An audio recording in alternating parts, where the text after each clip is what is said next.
Hello, ladies and gentlemen. I'm back again, and today I'm gonna talk about some stuff I've been seeing just today and just this week in general.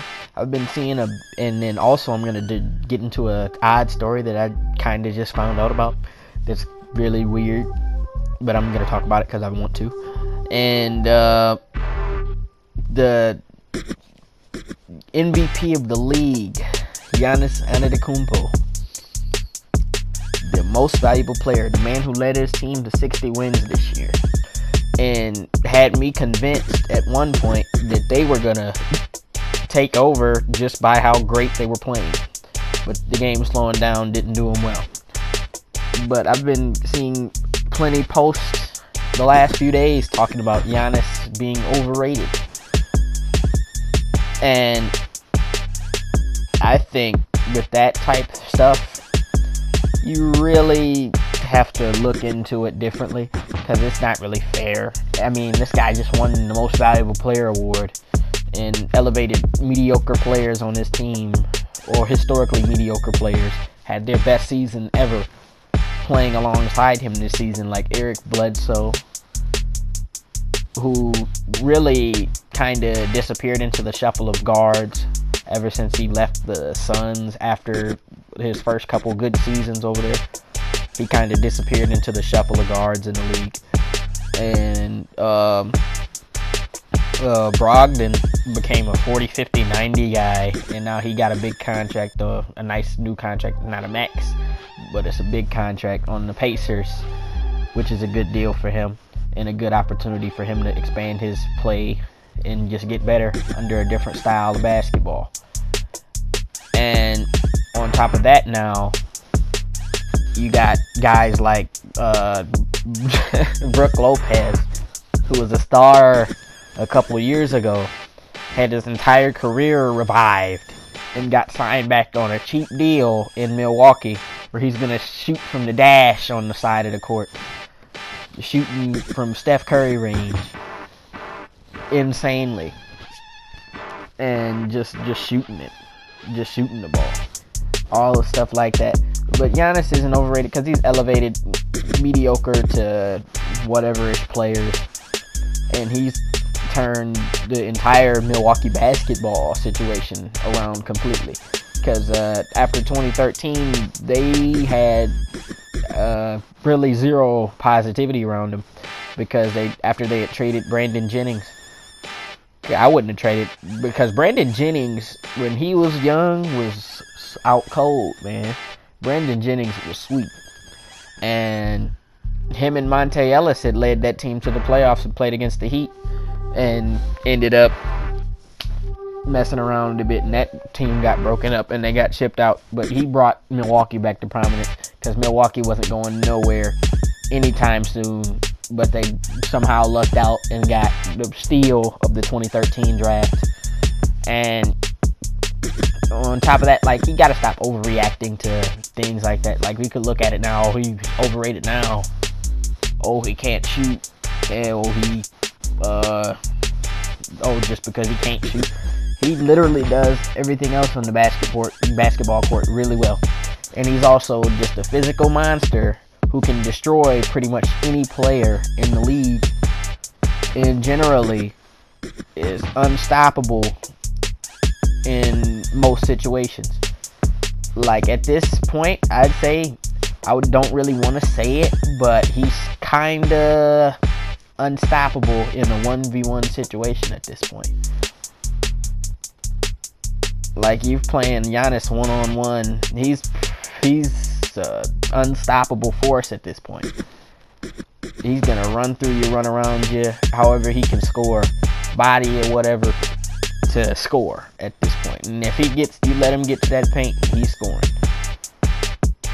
Like, at this rate, if you aren't Kawhi Leonard, or one of the best defenders in the league, or like a Kawhi, if you aren't good at defense like Kawhi, and then have the body measurements to match up with Giannis, you aren't stopping him. So, yeah. And not only that, I saw a report a few minutes ago, people gotta stop taking this sports stuff super duper seriously or overreacting to small things like trades and things like that now.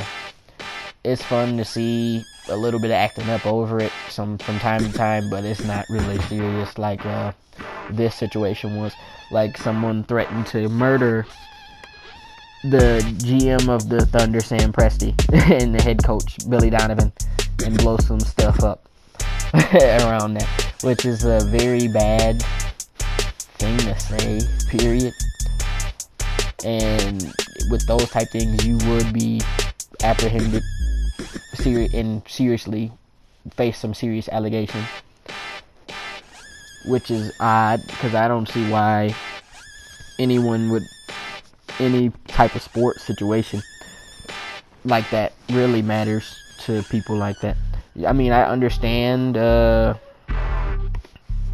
being passionate over your team, but to give someone to actually go out and send somebody threats of death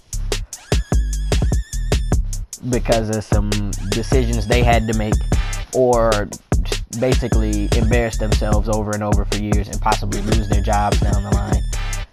And it's just a game. And really, all the hell Kevin Durant and them guys caught. If Kevin Durant going to Golden State and all that stuff, you can be mad about all that. You can be mad about all this basketball stuff. It's cool. But to send a threat after somebody's life, and then especially but my thing is, I had a problem with that situation. But the thing is, it's like, these guys really don't care. So you're talking about sports and this and that. These guys are multimillionaires on the court now. A lot of these guys have been playing in the league for years and have made a good millions of dollars, and they're living better than you. They're making tons more money than you. They can be with all the women they want. They could buy whatever they want. They could buy your house, your car, all of that. And they could buy your mom's house, wherever you are, if you're really sending death threats to these guys. And they honestly don't care about a lot of this crap that goes on anyway. So therefore, sending someone death threats over the GM trading them from a team, especially in the era of somebody's leaving your team or your team isn't safe ever, as this offseason is proof. So your team is never safe. Get used to it. There's going to be trades, movement, all of that. Your favorite player on your team right now could be gone in a few days. He could be traded at any moment. Just how the Thunder seemed to be kind of in a moment where they had to retool, reload, and get back and fight. But no. The whole operation dispersed within a week. The two-star players, the only two good players on the team, besides Ferguson, really. Ferguson is okay. Adams is okay-ish. Adams is a bit disappointed in Adams after that first round this year. But all that, those guys, that all happening, no one in the league is safe from being traded. If a player asks for a trade, they ass gone. So get used to it. This is the NBA now. It's player movement. You're not going to have no lifers. You get a Steph Curry that turns a team into the franchise to be. Like he turned the Warriors into the place to be when the Warriors was never winning that. He started the Warriors run, and it's going to finish with him. Nobody else.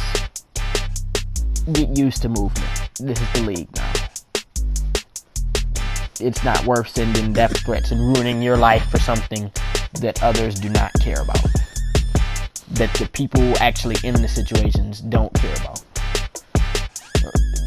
Russell Westbrook was supposed to be a lifer. He was going to be on the Thunder forever. But they made the moves to get rid of Paul George because Kawhi recruited him out of the blue. And one just happened to talk to him and recruit him one day. And everything blew up like that. A lifer for the Thunder suddenly gone all the young core that Oklahoma City had from 09 to 2012 is gone. Started with Harden getting traded. Then when Ibaka got traded, and Durant subsequently left a week later. And 2 years later, guess what? Now, you got Russ gone. The NBA is different. It's not the mom and pop thing like the Lakers tried to pull out. Oh, Genie runs the team now. It's not to where a mom and pop could run the league anymore. This is a stability league. And that reminds me of something I was supposed to make. A video I was supposed to make that I forgot about, that I talked about a long time ago. I'm gonna get into that tomorrow. But I hope you guys liked the video. Please like, comment, and subscribe, and I'll catch you guys later.